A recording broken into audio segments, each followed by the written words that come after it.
Fala pessoal, tudo bem com vocês? O Timão saiu valorizado desse empate no derby, o clássico que aconteceu no Allianz Parque. Por outro lado, o Abel Ferreira tá pressionado. Victor Cantilho para mim foi destaque e o Verdão ainda segue muito abaixo daquilo que poderia render. Vamos falar sobre esse jogo? Chega mais, eu sou o Chico Garcia, inscreva-se no canal, hein? E vamos juntos!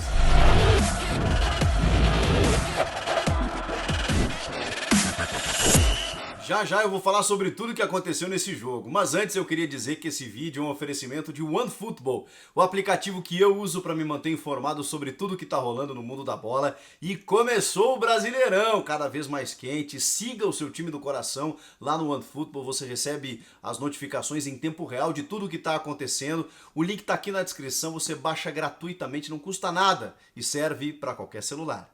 O resultado foi justo, pelo que as duas equipes apresentaram em campo, mas e aí você vai me perguntar, poxa vida, mas como assim se você está dizendo que o Corinthians sai valorizado do empate? É exatamente por conta dessa diferença técnica que existe, na teoria, evidentemente, entre Corinthians e Palmeiras. O Corinthians tem um limite que não conseguiu suplantar nesse jogo e não tem conseguido, porque ele chega até um determinado ponto e dali, a partir dali, ele precisa de mais qualidade no seu elenco. E é por isso que ele não consegue mais do que o empate, como a gente viu no jogo contra o Palmeiras. Poderia ter saído com a vitória? Poderia, mas não criou tanto para isso, né? Embora tenha ficado mais com a bola, embora tenha tido jogadores com destaque, embora tenha controlado o jogo, não conseguiu resultar esse domínio, esse controle numa vitória, e é isso que preocupa, porque vai chegar num ponto em que o Corinthians vai esbarrar justamente nessa limitação técnica. Por outro lado, o Palmeiras, que tem qualidade, não só no papel, não só na teoria, como na prática, e mostra isso logo a 3 minutos de partida quando faz o seu gol, numa jogada característica, num erro de ataque em que o Matheus Vital perde a bola, erra o domínio, o Fábio Santos passa por ele, faz a passagem pedindo essa bola que ele não consegue porque ele perde, o Rony dispara 60 metros, o Vital só acompanha, não faz a falta, não mata a jogada, não tira o espaço dele, permite o cruzamento, o Rony faz o cruzamento, o João Vitor meio que erra a passada, né? Vai um pouco estranho na jogada, o Wesley faz a assistência, ninguém acompanha o Rafael Veiga, que está acompanhando a jogada no ataque, bem na sua característica. Se tem algo, e isso é estudo, é análise, né? Se tem algo que o Corinthians tinha que evitar, eram os chutes a média distância do Rafael Veiga, e não simplesmente com 3 minutos dar a liberdade, oferecer esse espaço para ele. Não tem um volante, o Corinthians tinha 3 no meio de campo, que não acompanhou o Rafael Veiga, e ele com aquela liberdade toda, a perna esquerda, a bolinha rindo assim para ele, né, para ele chutar na cara dela, uma delícia quando você tá jogando na pelada e a bola vem daquele jeito, assim, né, gramado bonito, vem aquela assistência assim com espaço aberto para você arrematar. O Corinthians ofereceu esse espaço ao Palmeiras e o Palmeiras, na sua transição muito rápida, fez o gol que está acostumado a fazer no time do Abel Braga. E só. O Palmeiras fez isso e não fez mais nada. Não fez mais nada no primeiro tempo, especialmente. E aí o Corinthians começou a construir o seu jogo nos espaços que o Palmeiras oferecia. Porque a escalação do Abel Ferreira, ela anda muito ousada, né? Ele quer priorizar o Scarpa, que vive uma temporada muito boa, não quer tirá-lo do time, muito menos o Veiga, que é titular absoluto, e com isso deixa apenas um volante de marcação, precisando do desprendimento tático de entrega desses outros jogadores. Mesmo assim, eles não têm essa característica. Por isso que o Corinthians povoou o setor. Tinha só o Felipe Melo ali. O Scarpa e o Veiga não têm esse poder de combate. E o Corinthians, com Gabriel, Rony e Cantilho, conseguiram circular com muita facilidade. Além do Luan, que embora esteja sendo escalado de falso 9 irritantemente, e a gente compreende por uma falta de opção no elenco, o Corinthians não tem um atacante, é impressionante como o time não consegue ter um atacante, e aí precisa montar essa escalação com o Luan de falso 9. Hoje ele se soltou um pouco mais para a defesa, ele voltou um pouco mais para buscar o jogo, ele vinha recuperar essa bola para tentar ajudar na armação, e aí muitas vezes você via os volantes aparecendo na área nessa alternância. Não sei, evidentemente não sei, se era uma orientação do Silvinho, ele voltar um pouco mais hoje, ou se realmente era algo do próprio jogador, que eu valorizo. Se não tá dando certo nessa função, mesmo que seja uma escalação do técnico, uma orientação dele ficar lá, cara, busca o teu jogo, faz a tua, bate no peito, assume a responsabilidade, pega a bola no pé e desenvolve aquilo que de melhor você tem. E no caso do Luan, é exatamente a armação de jogada, atuando atrás dos atacantes, o que não tem acontecido, porque ele está muito isolado lá na frente como falso 9. Pois bem, com isso, o Corinthians teve mais circulação, teve mais posse, rondou mais a área do Palmeiras, mas aí é o que a gente citou na abertura desse vídeo. Falta qualidade. Quando chega naquele último terço do campo, como os técnicos dizem, na entrada da área, em que o Corinthians precisa da jogada individual, precisa apelar para os cruzamentos, não tem ninguém na área para concluir, precisa fazer uma combinação de jogada, não acontece. O Matheus Vital ofereceu perigo no primeiro tempo, ainda num chute, numa jogada individual, que o Jailson fez uma boa defesa. Essa jogada aparece no segundo tempo. Uma rara jogada que a gente não tinha visto, não estava vendo, apesar das jogadas muito fortes pelo lado direito, sempre em que o Corinthians aposta, o Fagner ficou mais nesse jogo, acho que é um prejuízo, talvez o Silvinho por conta do adversário, e aí eu preciso compreender também, você mantém o Wagner mais postado defensivamente pelas subidas do Wesley. O Wesley, ponteiro esquerdo do Palmeiras, muito perigoso, fez com que o Fagner tivesse que ficar um pouco mais. E ele tentou compensar isso com os dois volantes que saem, né, o Gabriel e o Rony, para combinar a jogada com o Mosquito, especialmente pelo lado direito.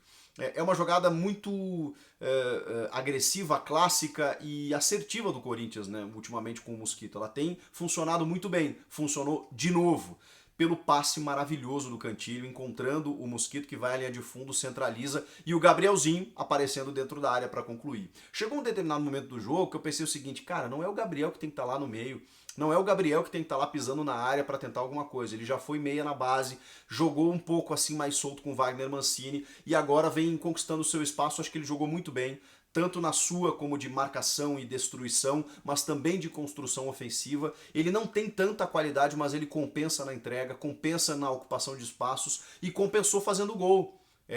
E tem uma estrela em clássico, né? Ele aparece muito bem em clássico. O Gabrielzinho é um jogador muito identificado e ele tem isso que contagia os companheiros.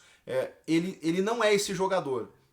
Em qualquer circunstância, talvez o Corinthians teria um outro meio-campista de mais qualidade para chegar à frente, mas a limitação de elenco faz com que o Silvinho precise apostar justamente no Gabriel.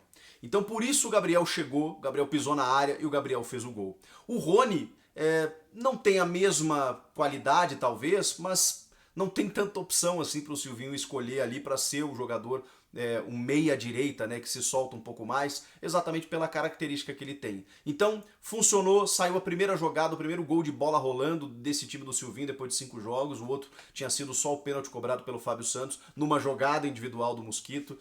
Houve uma melhora, houve uma evolução, pequena ainda, mas consistente, com uma escalação que me parece a mais indicada diante das necessidades e, claro, ainda falta um atacante para que o Luan possa voltar e ser o armador desse time, junto com 3 volantes, ou você tira um e deixa um outro jogador aberto pela esquerda, ou o Matheus Vital ou o Ângelo Arauz.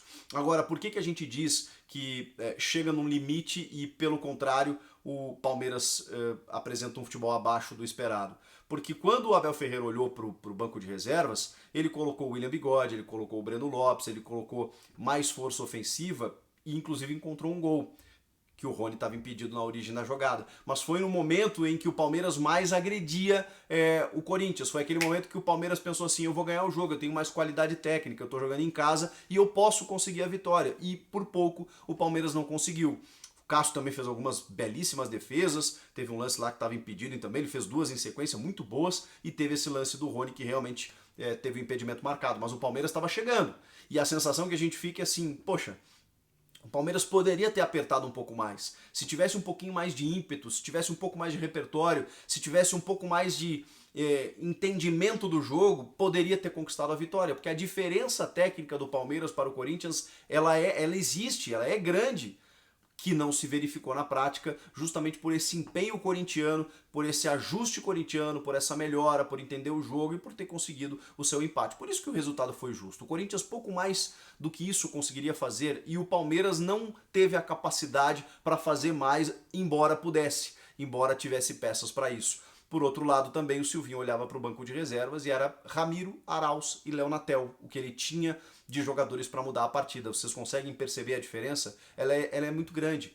Então por isso que a gente fala que o Verdão ainda está abaixo e por isso também o Abel Ferreira está pressionado. Eu não acho que a ponto de perder o emprego, de ser demitido, eu sei que tem torcedores que não concordam com o trabalho dele, mas eu acho que obviamente vem numa sequência, né? Não acho que ele vai ter o trabalho interrompido nesse momento. Pelo menos por parte da direção, a menos que ele queira ir embora. Mas eu acho que vai somando.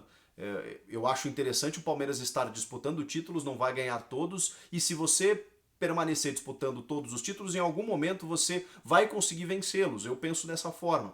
Mas aí você perde Supercopa, Recopa, Paulistão, cai prematuramente para o CRB na Copa do Brasil, e se realmente não avançar com a Católica na Libertadores, talvez realmente fique insustentável. Mas eu não concordo. Acho que lhe falta repertório, mas eu acho também que ele está pedindo reforços, a direção não tem atendido. O único cara que chegou foi o Danilo Barbosa. Tem o Dudu, obviamente, que já era do clube, que pode acrescentar. Evidentemente, o Dudu é craque, é um diferenciado desse elenco, único, inclusive. E pode melhorar aquilo que o Abel queria. Mas ele pediu tanto um centroavante e até agora nada. Hoje reestreou o Daverson, que ele não queria. E a direção olhou para ele e falou: ah, mas tá aí, bota para jogar, vê o que dá. E aquele cara que ele pediu para fazer sombra para o Luiz Adriano, já prevendo uma má fase do atacante, ou pelo menos fazer com que o Luiz Adriano tenha um pouquinho mais de energia no jogo, né? Porque ele é um cara muito decisivo, é um cara inteligente para jogar, mas às vezes parece que ele tá fora, do esquadro. Precisa de um cara para concorrer com ele na posição. E o Palmeiras não entende dessa forma. O elenco é bom?